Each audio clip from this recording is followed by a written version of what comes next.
સાથે જોડાયા છે, પરંતુ તૃપ્તિ જાણીએ કે જે બજેટ અનાઉન્સમેન્ટ થયા છે એના પર અત્યારે બ્રોકરેજ હાઉસીસના શું રિએક્શન આવી રહ્યા છે? ચાની તમે જે રીતે વાત કરી કે બજેટ બાદ ઘણા બધા બ્રોકરેજ રિપોર્ટ આવ્યા છે અને થોડા માર્કેટ માટે માર્કેટ સ્ટ્રેટેજી પર પણ છે અને થોડા પોઝિટિવ રિપોર્ટ્સ અહીંયા જોવા મળી રહ્યા છે. શરૂઆત હું કોટકથી કરીશ. તો કોટકનું કહેવું છે કે FY26માં કેન્દ્રીય બજેટ જે છે ખાસ કરીને બોન્ડ માર્કેટ અને કન્ઝમ્પશન માટે ખૂબ જ એક પોઝિટિવ જોવા મળ્યું છે. એટલું જ નહીં, નાણાકીય શિસ્તતાને કારણે કરીને પ્રાથમિકતાથી ખર્ચ જે છે ત્યાં એક અંકુશ આવી શકે છે તેવી પણ તેમણે વાત કરી છે. પરંતુ સામે તેમણે વ્યાજદરને લઈને પણ એક નરમાશની તેઓ અપેક્ષા રાખી રહ્યા છે અને 4.4%ના કેન્દ્રીય GDP જે છે તે કન્સોલિડેશનના સંકેતો પણ તેઓ અહીંયા આપી રહ્યા છે. પરંતુ તેમને અહીંયા LPGમાં જે રિકવરી જે ઓછી થવાની વાત કરી છે તેમાં તેમનું એ પણ કહેવું છે કે OMCs પર તેની અસર જે ઓછી આપણને જોવા મળી શકે છે. એટલે OMCsમાં જે ઉછાળો જે છે તે અહીંયા ઘટી શકે છે. એટલું જ નહીં, ત્યારબાદ JP મોર્ગનના રિપોર્ટ પર નજર કરીએ. તેમનું કહેવું છે કે બજેટમાં પરંપરા જે છે તે તેમને તેનું જે પ્રાધાન્ય જે છે તે કંપનીએ અહીંયા જાળવી રાખેલું છે સરકારે.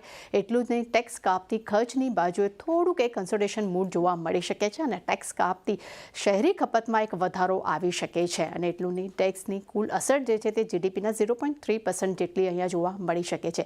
બેંક ઓફ અમેરિકાનો પણ રિપોર્ટ આવ્યો છે. તેમને બજેટ ઉપર પોતાનો રિપોર્ટ જાહેર કર્યો છે. તેમનું કહેવું છે કે ગ્રોથ અને નાણાકીય શિસ્તતા વચ્ચે એક સંતુલન અહીંયા છે ખાસ કરીને બજેટમાં જાળવી રાખ્યું છે અને નાણાકીય નીતિથી ગ્રોથ પર કોઈ મોટી અસર જોવા નહીં મળી શકે તેવો પણ અહીંયા એક તેમને એક રિપોર્ટ આપ્યો છે.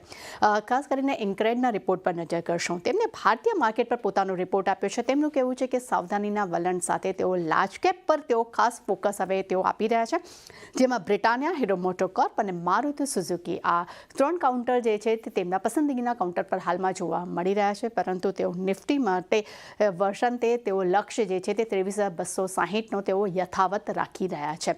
ત્યારબાદ CLSAના રિપોર્ટ પર નજર કરશું. તેમને ભારતીય માર્કેટ પર પોતાનો રિપોર્ટ આપ્યો છે. તેમનું કહેવું છે કે કન્ઝમ્પશન પર હવે વધુ ધ્યાન કેન્દ્રિત કરવું જોઈએ અને એટલું જ નહીં, તેમને વિનિવેશમાં મોટા આંકડા તે ધ્યાનમાં રાખીને તેમને સરકારી શેર્સ છે તેમાં દબાણ આવી શકે છે તેવું તેમને એક રિપોર્ટ આપ્યો છે. તેમનું એ પણ કહેવું છે કે મોદી બાસ્કેટ્સમાં આવેલા જેટલા બી સરકારી કંપનીઓ છે તેમના માટે અહીંયા તેઓ અંડર પરફોર્મ જોવા મળી શકે તેવા અનુમાન તેઓ આપી રહ્યા છે. પરંતુ તમે ઇન્ડસ્ટ્રીયલ્સ માટે પણ તેઓ તેમને અંડરવેટ રેટિંગ આપ્યા છે, પરંતુ તેમને સ્ટેપલ્સ માટે અહીંયા તેઓ ઓવરવેટ રેટિંગ આપી રહ્યા છે. અને ખાસ કરીને જેટલી પણ આપણે બ્રોકરેજ રિપોર્ટ જોયા છે ચાની, જેમાં લાર્જ કેપ કંપનીઓ પર વધુ એક ફોકસ આપતો જોવા મળ્યું છે અને સરકારી કંપનીઓ પર એમ કહી શકાય કે અંડર પરફોર્મ રેટિંગ્સ હરેક એક બ્રોકરેજ રિપોર્ટમાં ક્યાંક ને ક્યાંક દર્શાવી રહ્યા છે.